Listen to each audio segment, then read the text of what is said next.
Okay. Good evening, everybody. My name is Paul Genovese. I'm the post-secondary counselor here at Buffalo Grove High School. Thank you very much for coming out tonight. I appreciate it. Hopefully, you're going to get some good information, some guidance, some direction on how you and your son or daughter, who's a junior, hopefully are continuing to navigate the life after high school options that you have. A few things before we begin. This handout, I know it's a very small little handout, but it's loaded with QR codes, and like everything's going QR codes, so this on the front page, feel free to take some notes, but most importantly, there's a QR code to the website, which we're going to be showing you tonight. And then on the back side, this will all make sense later on when we get to this point of talking about these upcoming events during second semester for your son or daughter. I will try to do my best to keep, I'm very conscious of time, so I want to make sure this run runs 7 to 8 o'clock. If you have to go, I completely understand, everybody's busy. We're going to kind of gauge it, see how things go, and where we land up, and when we end the formal presentation. If we have time, 5, 10, 15 minutes for questions, we can open up to the crowd. If not, we'll cut it off, and then if you hang out, if you have individual questions for a period of time afterwards. So that's how we can handle that.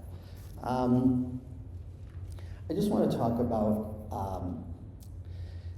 understanding that all families here, everybody at Buffalo Grove, all juniors, everybody's in a different spot. Everybody's in a different situation. Whether it be the first one, you have your son or daughter who's a junior is the first in the family to go to school or to graduate from high school and figure out what they want to do. There's a second or third, depending on lots of different interests, abilities, values, things that they're thinking of. Completely understand.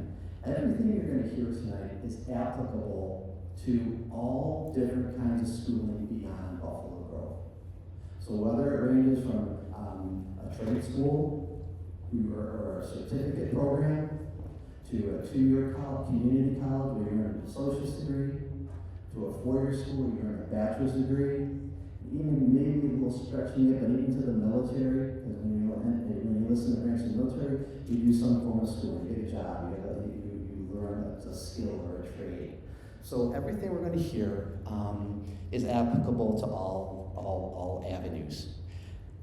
Just so you know, we are last week, this week, and next week, I have been and will continue to go into English classes to speak to your kids.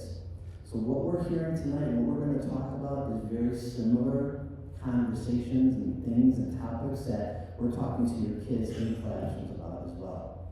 And so I'm halfway, maybe 60% done. And just so you know, moms and dads and guardians, every senior that we've talked to, or junior, that we've talked to so far, we've encouraged them to say, hey, tonight, when you go home, talk to mom and dad about college, talk to mom and dad about your future plans. So, I don't know if they did or not, but just so you know, the message is getting out, like start talking as a family and communicating and beginning the journey.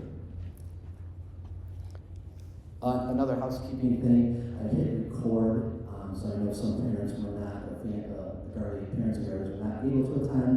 So if you know anybody, friends, down the street, or please let them know that it will be recorded.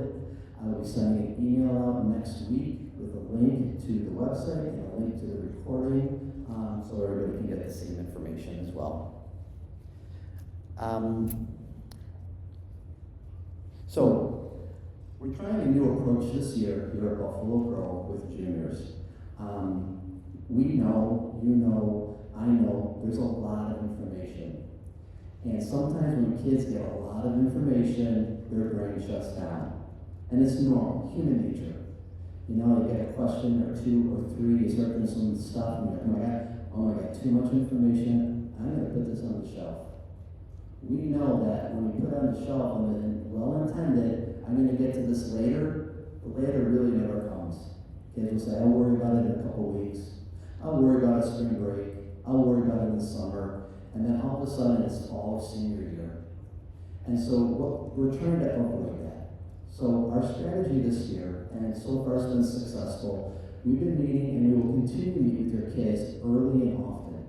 So we met with them in November, just real quick. I think it's important for you to know what we're doing here in school with your kids. So we met in November, right before they came down to the College Career Center, where that's where I live, that's my office, my home right there.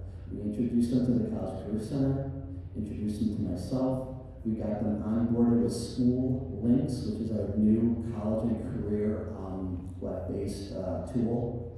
We got them looking around, doing some college searches, some career searches. We did this right before they were going to speak to their counselor to pick classes for next year. So we linked it and connected them just to say, hey, don't forget when you're meeting with your counselor, make sure you're picking appropriate classes that are good and are applicable for wherever you plan on going after you graduate. That was our first contact. Our second contact is currently happening now in English classes. We are going to meet with the kids again. We're going to call them down to the theater in April. We're going to do a junior check-in. Hey guys, it's been about 8 weeks since we met with you. Hopefully you're progressing, hopefully good conversations at home, hopefully you're taking advantage of the upcoming events. And by the way, next week, April 8th, is going to be our annual District 214 College Fair. And we will pass out the College Fair brochure. We'll give some tips, strategies on how to manage the evening. And you and your child can have a very successful evening by going to the College Fair and learning about a lot of different schools from coast to coast. We continue doing this through senior year. We will meet with them the second week of school, and then we meet with them in October.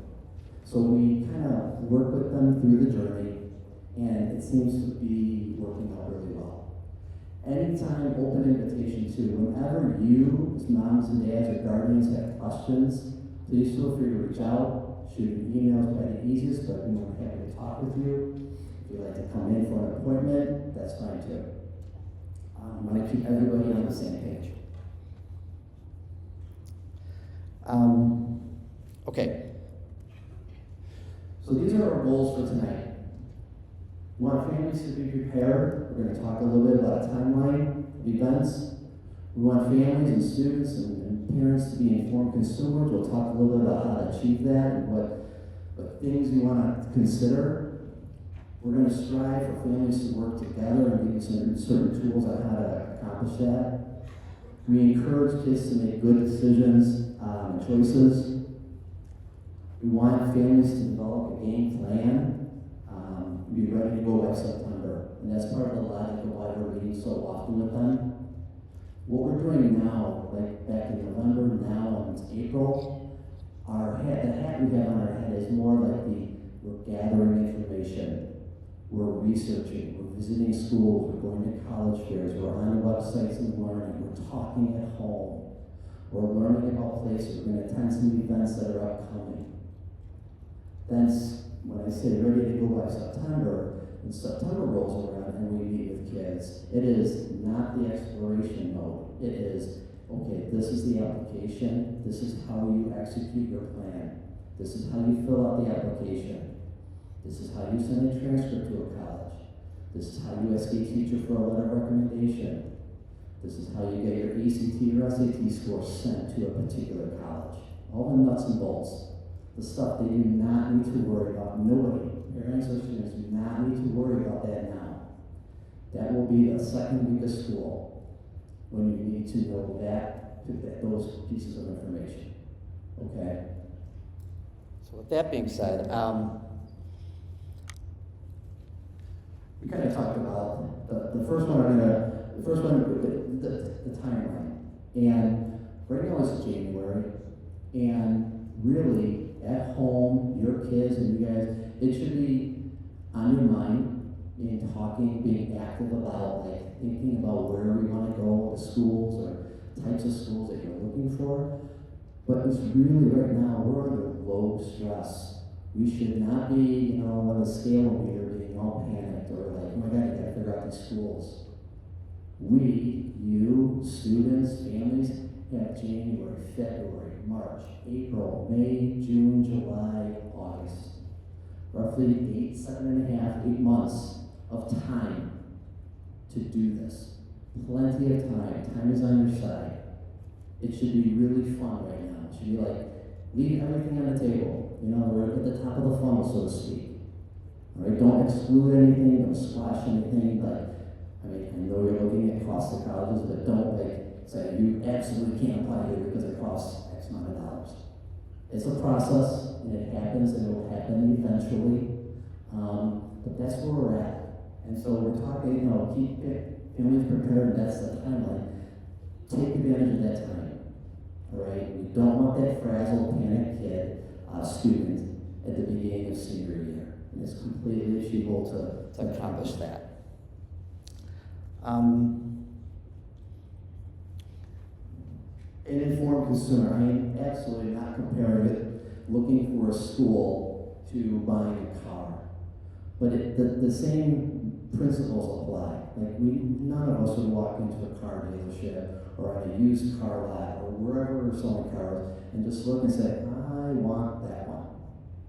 Without looking at the specs, without looking at the features, without test driving it, without comparing prices and all that stuff. That's the same thing, the same kind of concept is when we're looking for schools. Getting out and visiting colleges. Doing some research, finding what the need. It's okay and it's understandable that your child may not, now when you look at it as undecided, but they have a lot of interests. They haven't decided yet what they want to focus in on. So it's a time to explore. It's time to look around and find out things and research and explore different kinds of schools. Okay? So that's kind of the timeline. I'll go into more detail on that when I get to the website.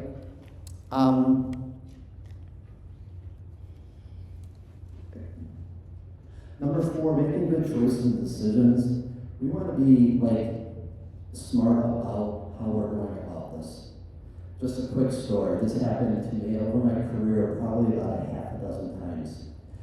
Where a student was applying to colleges, and the parents told the student, apply wherever you want to go. And that was it. Sky's the limit. And so some of the schools, in general, to sum it up, half a dozen times, the schools that these students were looking for were pretty selective, but they were pretty expensive. And I think the parents never admitted, but the parents or guardian, whoever it was, they were banking on the student not getting into those schools. And so they were going to be oh, you good child. But half a dozen times they did get in. And usually the dad or the mom would call and say, oh my God, what do we do? And it's I don't know what to say.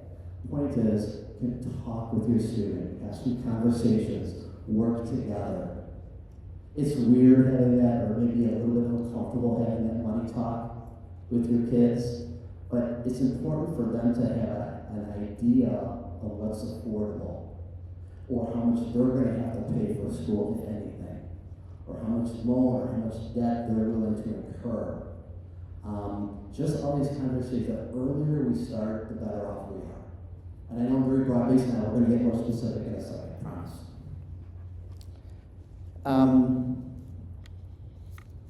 Let's see. Okay, so the ultimate goal is number 6, is finding the right fit. That is why we take so much time with our kids. That's why we're sitting here tonight. That's why we have all these upcoming events, which we'll share in a moment, is the ultimate goal is to find the right fit. There are over 3,000 colleges, 3,000 four-year colleges, and tons of trade schools, technical schools, and there is a fit out there. And we want to take the time and do your research to find a place that fits your son around the best, and the family the best. We're going to talk in a moment. We're going to take fit. It makes sense, right? You go to the store, you buy a shirt, yes, fits good, okay, everything's good. But I want to break down the fit a little bit more, and I'll show that to you on the website in a second.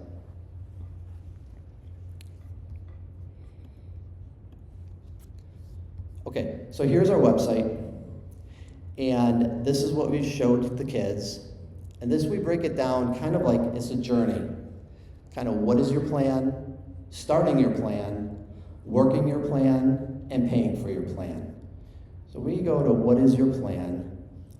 These are choices. So like we were saying, when we get to September, we want to be yeah, I'm thinking about a 4-year school.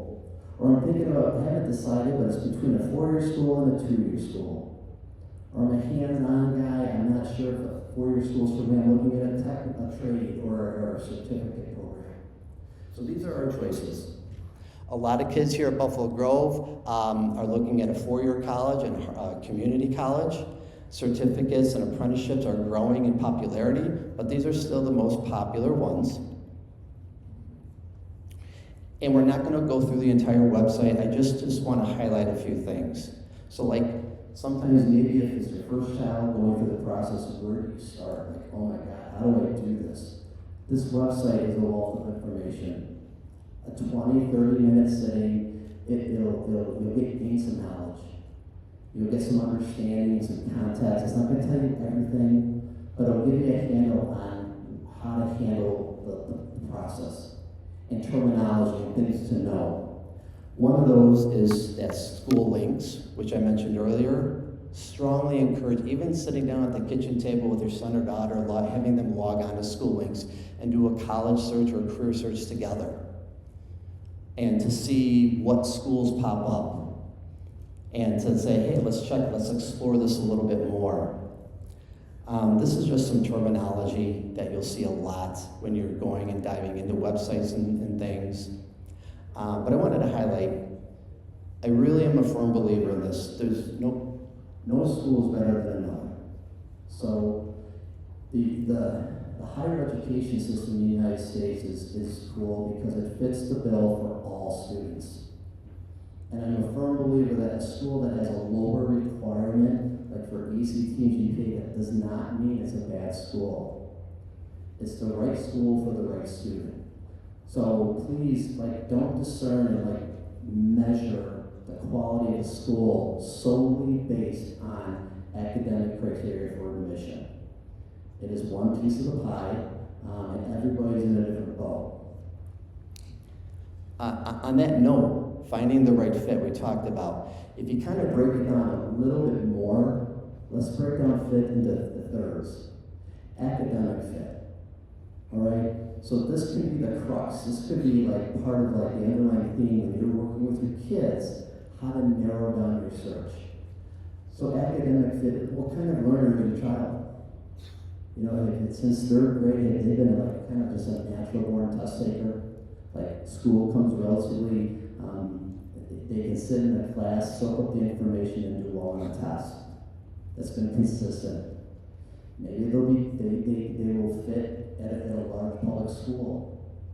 Not every class, but there'll be several classes where you take a midterm and a final, and that's your grade. Maybe you have a student who is really good in school, but they do their extra credit, they go in for help, they do well on the quizzes, they test well, but maybe not always getting that A. Maybe a smaller school or mid-sized schools might fit them better. Furthermore, on academic, fit. When you guys as a family are researching schools, every college website is going to list the mid 50th percentile of admitted kid. So just a hypothetical, a college X. They may say the average GPA is a 3.0, the average ACT is a 25. Holy cow, your son or daughter has exactly a 3.0 and a 25 ACT. They are in the bell curve of that college's profile. So if you play it out, if that student goes to that school, there are going to be 5, 10, 15, 20,000 like-minded students that he or she's going to school with. Kids with similar academic abilities. That's a good fit. So that's one thing to consider. So on the flip side, there's always students, for example, maybe they're applying to a school where they way exceed the requirements for admission. But that college gave them an outstanding scholarship, pennies to the dollar, almost free to go. Maybe they're a $30,000, $40,000 school might only cost $10,000. They go there in the lens of academics. Maybe they might be fine. I'm not saying that is a huge gray area, but they may not be as challenged as they would be at a school that maybe fit them a little bit better. On the other end of the coin, maybe a student gets in and they're just shy or right there by the admitted, a little bit lower. Maybe they're always they might be always struggling, trying to keep up. So as parents, that's one thing to consider is like academic fit, as a thought. Social fit. Classic introvert versus extrovert. Knowing your son or daughter well. If your son or daughter is a social butterfly, they have a bazillion friends, they're social media constantly, out with large groups, maybe a larger school would fit them. Maybe they're going to enjoy love, Greek life, church sororities. As just an example. Maybe if a student has got like 5 or 6 good friends, smaller, not as social. Maybe a big school like that might not be as better of a fit versus a smaller school. So just knowing your son or daughter. Another thing that happens on the social, personal. Families are online, and that's a great way to go. The tool is using the web and looking at websites. So what happens, kids come in all super excited. They're like, hey, Mr. G, look at this school. It has I'm considering 2 majors. They have both of my majors. They have my minor. It's only 4 hours away from home, and that's my criteria. I want to be 4 hours from home. It's affordable. It checks all the boxes. So online or on paper, it's the best thing in the world. And then they go visit the school. And then all of a sudden, maybe it's located in a downtown area, in an urban setting. Or maybe it's out in rural America that doesn't appeal to them. Maybe they take a tour and they see the other kids that are on campus and are like, ooh, these are not my people. So social fit is part of that formula of trying to find the ultimate good fit. And then obviously financial, that's kind of a common sense no-brainer for you guys. You're way more concerned about financial fit, I'm aware of that. But what's affordable? I mean, there are schools that range from Harper Community College, ranges $5,000 a year, all the way up to, that's a scary stat, but Georgetown University last year it was $98,000 a year for 1 year. So, and then those are extremes. So there's everything in between. So finding a good financial fit, and having that conversation with your kids. And then this slide, we just highlight requirements for public schools, private schools, and so on. So this is like, if you want, this is a good thing to check out.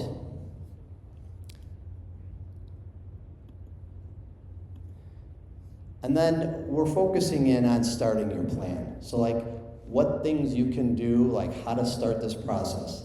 I have a graphic here. I think a picture's worth 1,000 words, so to speak. We're in January, so February and then March. That is your primary goal.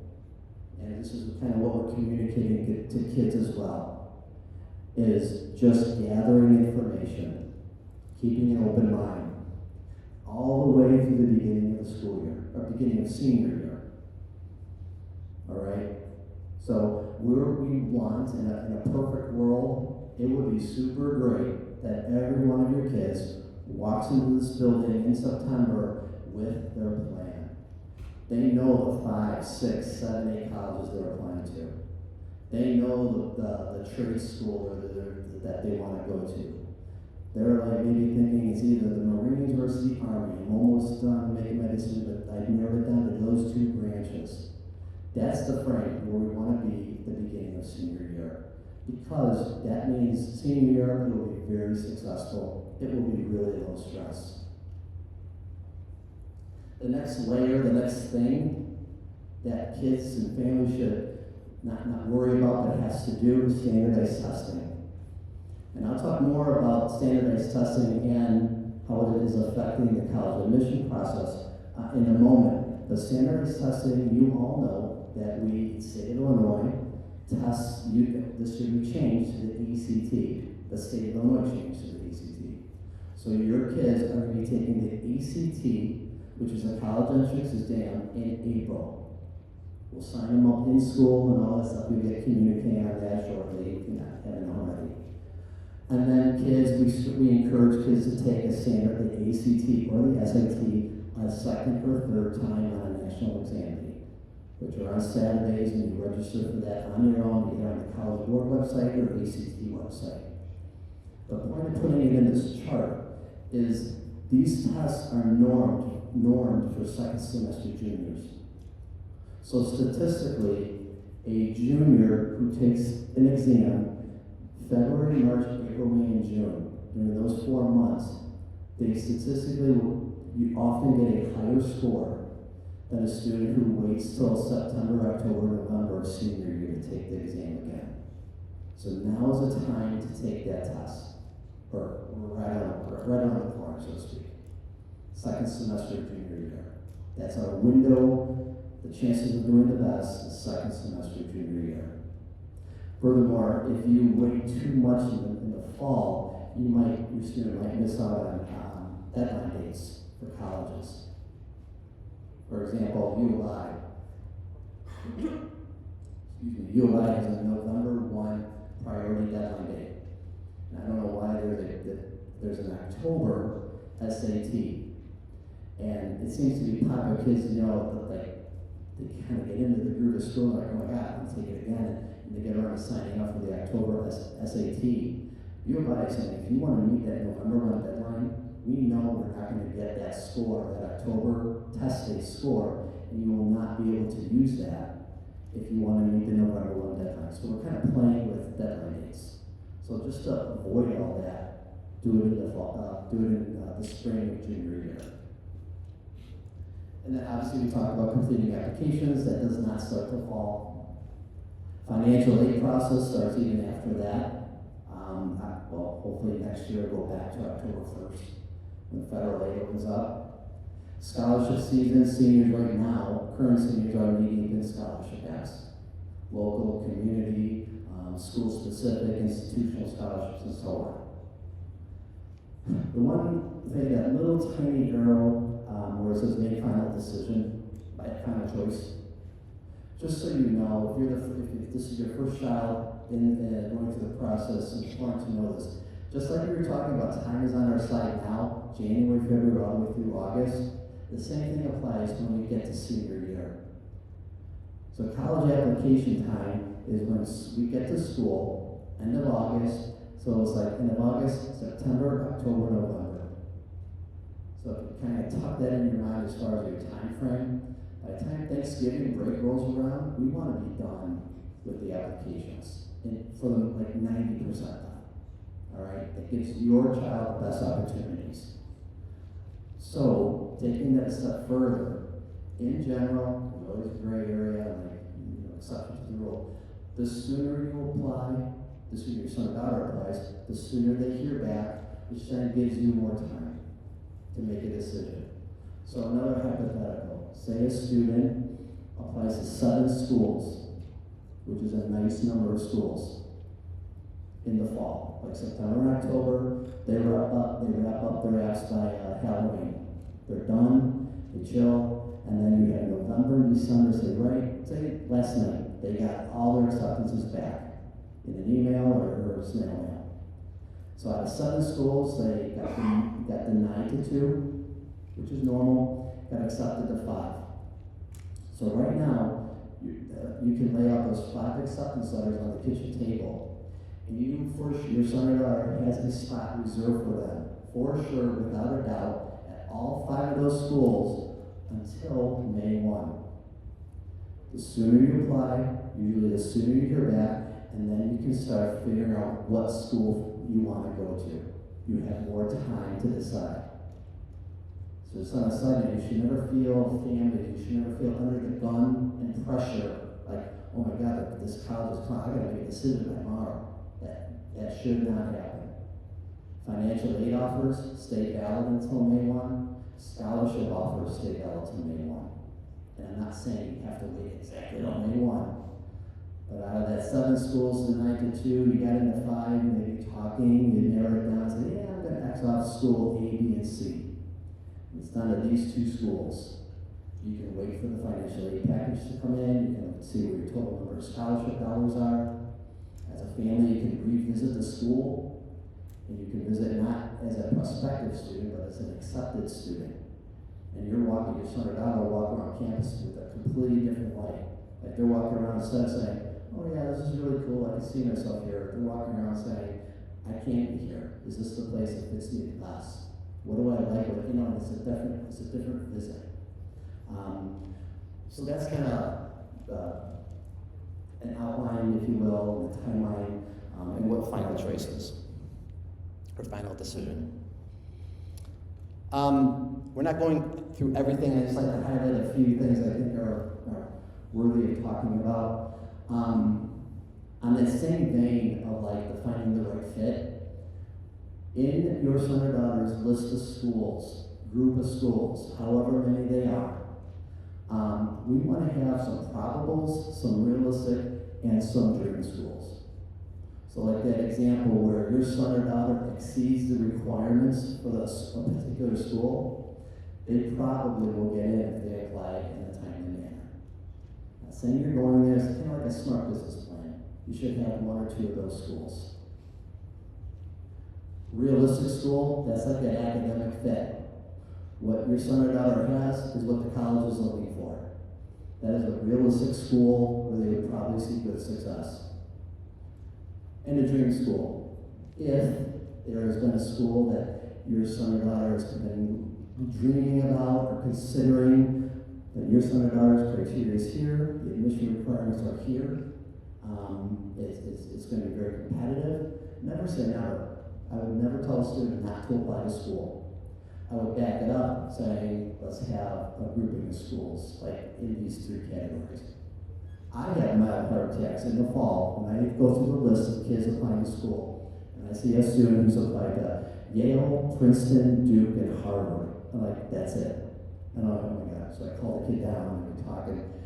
I am not discounting that they are very deserving of getting admitted to those schools, and I know that they would do very great at those schools. It's just super competitive. And I'm like a real, let's just make sure, conservative, let's look at other schools. So it's just having a smart plan. So that's another thing to think about as you're working now, assembling these lists and things to consider. Well, if we have time.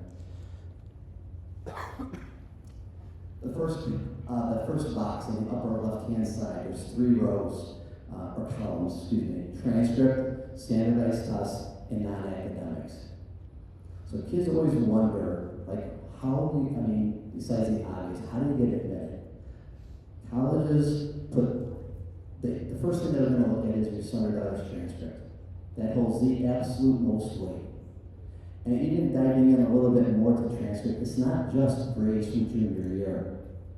Many colleges, even with the advent of test optional, which we'll talk about in a second, they dissect a student's transcript. And I'm not saying this is fair at all, but they will look at grade trends. If a student says they want to be an engineer, they're going to look for sure all the math and all the science classes their son or daughter's taken and the grades they receive, the level of rigor. They take what kind of math and science class have they taken. All that stuff goes into play. My point is, that's what they're going to look at. They're going to look at the transcript first. The second thing they're going to look at is standardized testing. We'll put a big question mark. We'll talk about test optional in 2 seconds. And then the third thing is non-academics. Teacher recs, essays, clubs, activities, leadership roles, things successes students have had outside of the classroom. So they do play a factor. It's not like 80% of a decision, but it could be 5%, 8, 9, 10% of a decision. The hypothetical, a college has 1 spot left and there's 2 applicants, right? These 2 kids are carbon copy. They're identical, except maybe college student A had a really good list of activities, or had a super great essay. That could tip the scale in favor of that student. So it's not to be discounted, they're never going to really do, if a college is asking for an essay, if a college is asking for a letter of rec, they absolutely read them and use that in the decision, period.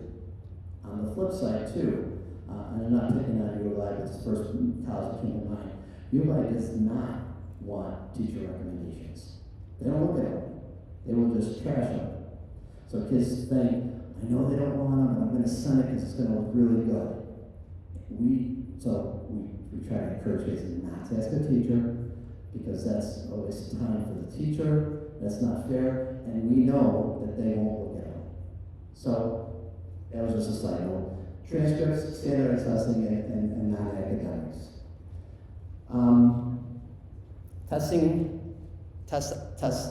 Test policies. So real quick, without belaboring it, pre-COVID, testing was a thing. So when a student applied to college, it was your transcripts, GPA, the courses taken, the rigor, and second thing in the column was standardized testing. That looked at both of those factors, and they used that in making a decision. COVID came, the world shut down, test center shut down, kids in that particular couple of years in the pipeline of college admissions are like, what do we do? Colleges went to this policy called test optional. We have been through that cycle, it's been like 6-7 times already, and I can tell you with confidence, looking at stats on accepted students, that it is fairly equal, meaning the kids who have submitted a test score versus the kids who have not submitted a test score. Kids who are not submitting test scores are not getting into colleges. They're getting in at an equal rate to kids who do submit. So taking it a step further, do you send a score or don't you send a score?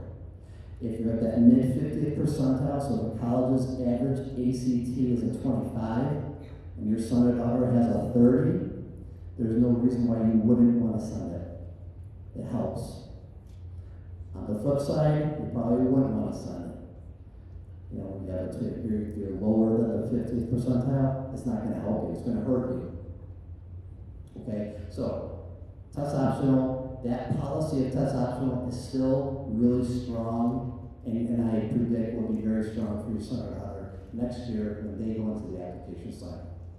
But there's always a but. The wave is starting. It's kind of like a ripple, and it takes time. But more and more colleges going forward are going to start going back to saying, I feel, are going to start going back. I still feel the vast majority will still be test optional, but one popular school in the Midwest is Purdue. Purdue University, last year, they changed their policy. It's like, if you want to apply to Purdue, you have to submit a test score. They are no longer test optional. A lot of selective schools, Ivy League schools, a lot of East Coast schools are going back to test standardized testing. MIT, not all of them. So my point is, when you're going through the process, just know that it might be, you may see we are not test optional. So just so you know. Oh yeah, good question. The question was college, you're never playing the guessing game should I send it or should I? Is it stuff? They will say it crystal clear on the website, and any of their communique that what their test policy is. Yeah. So the question is super scoring. That term means if a student takes 3 ACTs, you're going to get 3 composite scores, like a 25 composite, 26, 27. But on that 25 composite, maybe you scored highest on the math sub-score. So what they do, they recombobulate your score, they super score your composite. And yes, so that's what colleges have started to do. And for colleges that are still using tests or going back to testing, I haven't seen any reason why the few schools that I've talked to, they are still super scoring. So yes. On that note with super scoring, the strategy is if a student only takes a standardized test one time, you can't super score your test score. So that's ammunition or motivation. Encourage your students on their daughter to take it a second or third time to get that super score. Does everybody understand? Any questions on that? Yeah.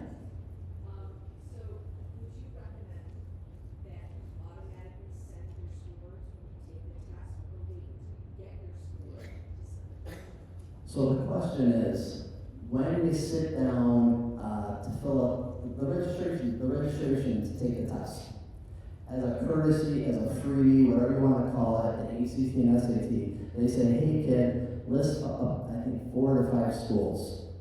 You can list down, Northwestern, U of C, Harvard, Yale, Stanford, whatever. And at the time you register for the test. And what they're going to say is, what we're going to do, you take the exam, and as a perk, we're going to send your score to those 4 or 5 schools for free.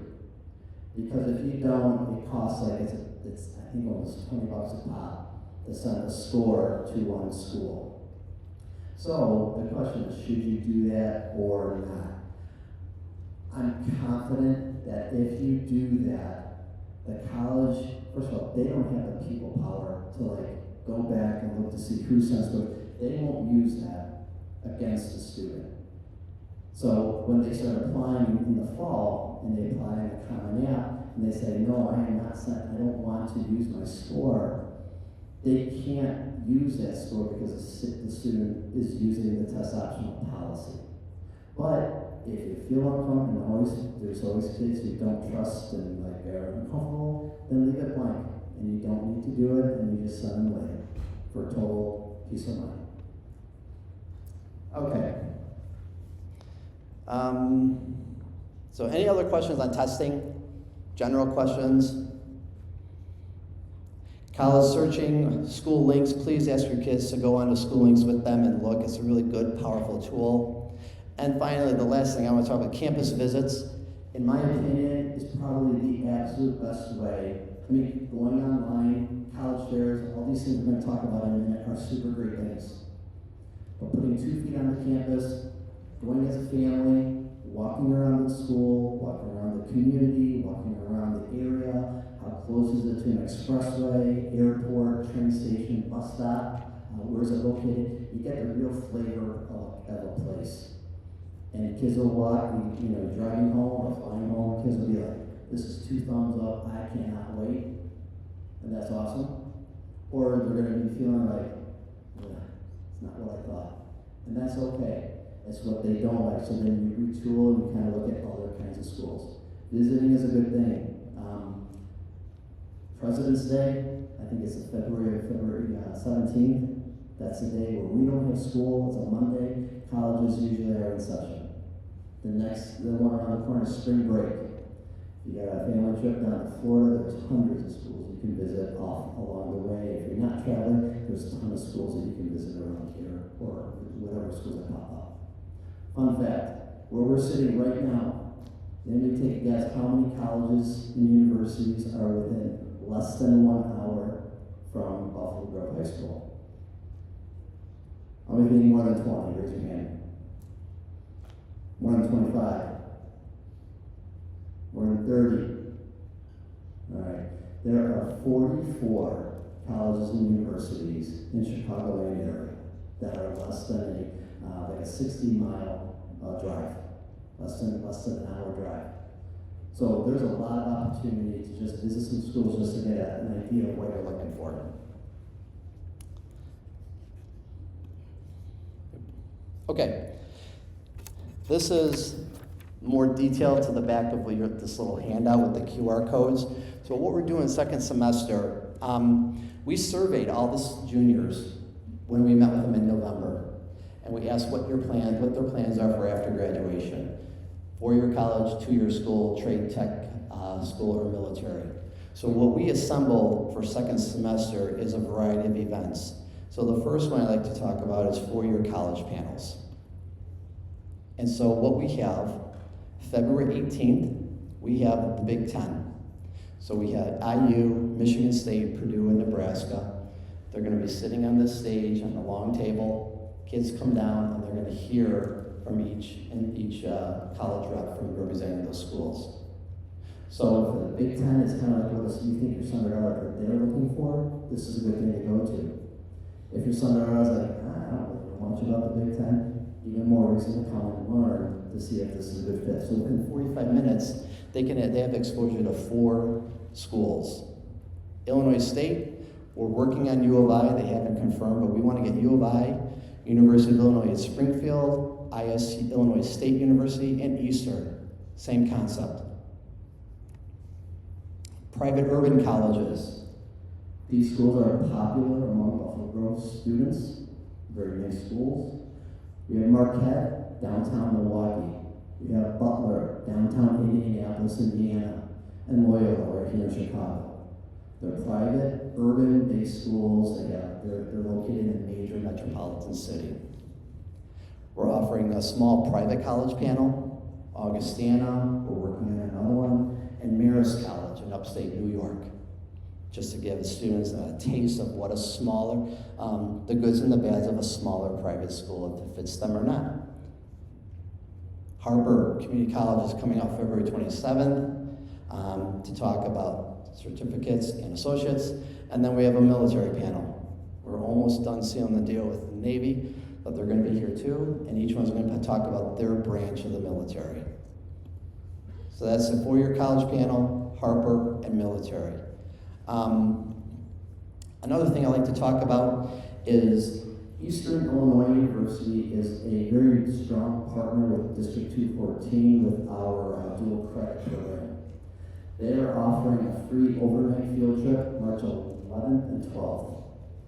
It's a district event, so it's open to every student in the district. Space is limited. We take down a charter bus or two from Forest View. Kids get to go.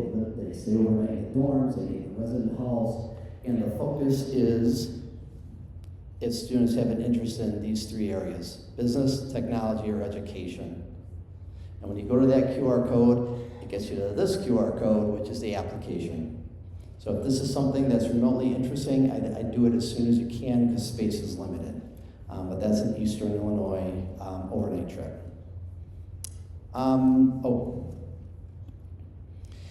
If we're also hosting a skilled trades fair. So maybe your son or daughter wants to get a great job, wants a career, sitting behind a desk isn't their thing, they're kind of done, they're more of a tactile, hands-on type person. We are offering an in-school field trip where we're going to have the building trades, we're going to have the villages of like Buffalo Grove, Arlington Heights, police and fire departments, public works, water departments, anything that's like either a certificate or an associate's degree. And this is our third year we're doing this. Last year, actually three Buffalo Grove graduates got a job by going and they made a connection, and they're employed by going to the skilled trades fair. So that's just another event that we're going to.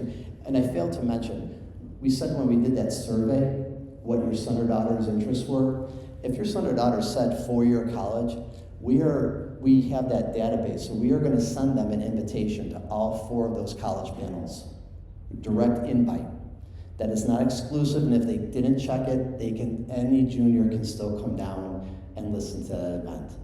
If they check the military, they're going to get the invite directly from that military college panel.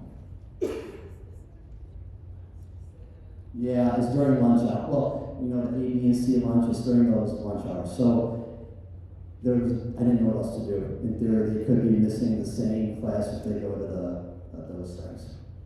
Yes.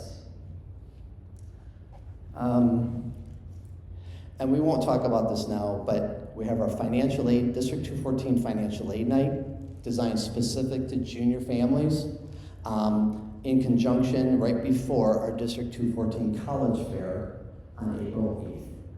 And that's at Forest View. And just as a reminder, we are going to be meeting with your kids about that when we meet with them in April. And you will definitely get information going home as well. On that note, as far as communication, we sent out the parent newsletter back in early January. Everything I send out to parents and guardians, I send out to the students as well to their email. So you will be getting the same. You can say, hey, did you get the email from Mr. Genovese? You know, because we can send it out at the same time. I will be sending out just ballpark an email every other week, twice a month. And I promise the students, and I will hold true to it, I promise you guys, it's not going to be pages and pages of information. It'll be bullet points, it'll be a 20, 30-second read. Hey, spring break around the corner, don't forget to visit some schools. Hey, if you signed up for these panels, don't forget to go to the panels. Don't forget to retake your ACT if you want. Here are the registration dates. So just little snippets of information, just so you know. And then finally, and I will shut up with this, the main thing, we are also hosting some summer enrichment courses through District 214. Oops. And the one is my fantasy college, trying to create the type of school that maybe the interest that your son or daughter has, and then taking that information and then putting it into effect, like looking for schools that meet all those criteria. And then the other one we have is College Application Head Start, designed for students who are first generation college bound.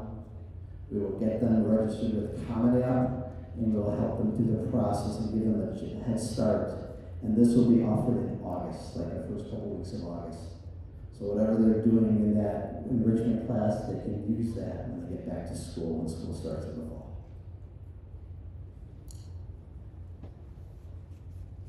So that is, I know, a lot of information. The intent is not to overwhelm, open it, right? I think I mentioned already, if and when you guys have questions, please feel free to reach out. I'm very accessible to kids as much as I can. I try to hang out during lunch hours at the College Career Center. Enjoy the journey, start early and often. We will work with your kids through the process. I know you've heard this before, telling the students there are no silly questions. I completely understand everybody's in a different spot, different knowledge base, different position with everything. So I'd be more than happy to help any of you out as much as I can. But that being said, does anybody have any questions for the larger group? Yeah.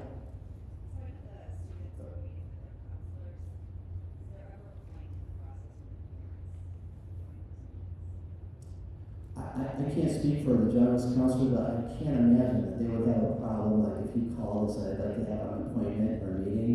I think it would be very appropriate to ask if that's something you want. And I'll speak for me, it's fine too. I meet with parents and students all the time. So if that's something that works for you, totally no problem. In fact, it's nice, it's good, we're all on the same page. Yes?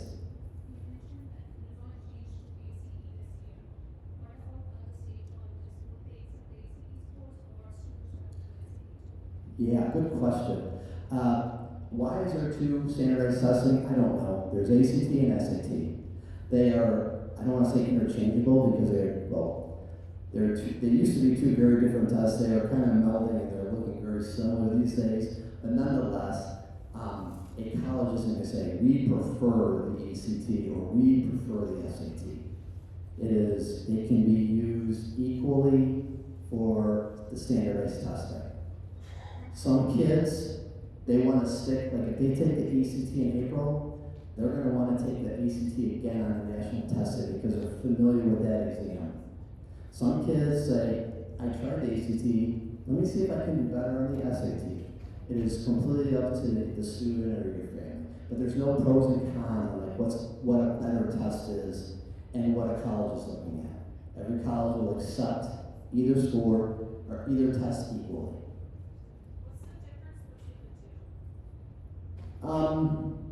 In the past, it used to be like the SAT was just math and reading. Well, it is, so math and reading. ACT has 4 sections: English, math, science, and social studies. The duration of the test, SAT used to be a longer number of more questions. They've lessened that up. They've increased the time. I think one thing ACT did this year, they used to have 5 options on a multiple choice, and now this year I think they switched to 4 options on multiple choice. So they're becoming a little bit, they're still unique, each test is unique, but they're competing, so they're becoming a little bit more similar.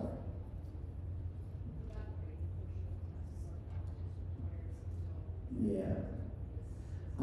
Over the last, the question is the writing section. SAT got rid of the writing section, and there's, in general, colleges are not looking at that. They can't, it's not serving a good measure when a student sits and takes under pressure, has to write a piece of work, and then it's subjective on who's reading it and how they're grading it. So kind of goes against what the standard assessment is all about. So not much stock in the writing portion.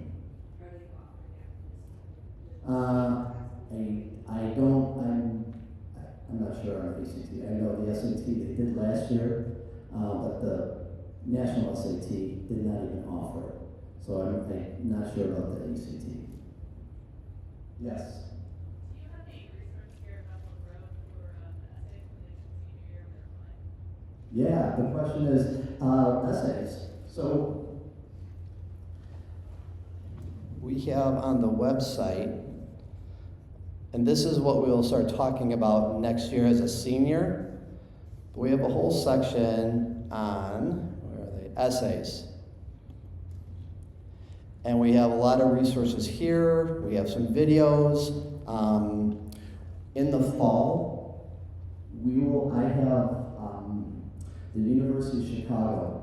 They come out and do 2 or 3 essay writing seminars for our seniors. So you will know about it. We tell the kids it's very popular. We get lots of kids going. So that's a resource along with some of these. And various other places as well. Good question. Anything else for the group? It's exactly 8 o'clock. Oh, I'm sorry.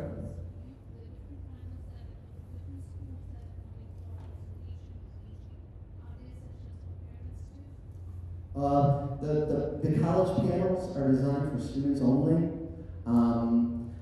A good opportunity for parents is that college fair. That's designed for a family. So April 8th is our District 214 College Fair. It's a really big event. 214 is big as the school district. Colleges want to come because we have a lot of great kids. So we truly have, it's national. We have colleges from all across the country, and that is, we encourage families to go together. Moms, dads, guardians with their son or daughter. So that would be a good opportunity.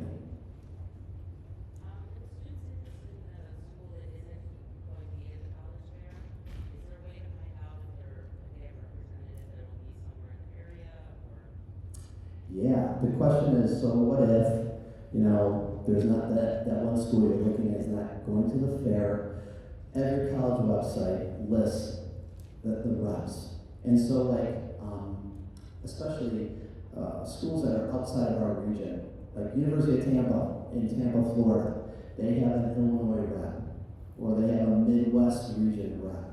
That will be listed there, and if they don't, it's a simple phone call or email to admissions, say, hey, Northwest Suburban Chicago, who's in contact? And they will quickly get you in contact with a person, especially at private school. Thank you very much, everybody, for coming. I hope that was informative. I hope it put some context to it. I'll be hanging out, and have a good rest of your day. Thanks.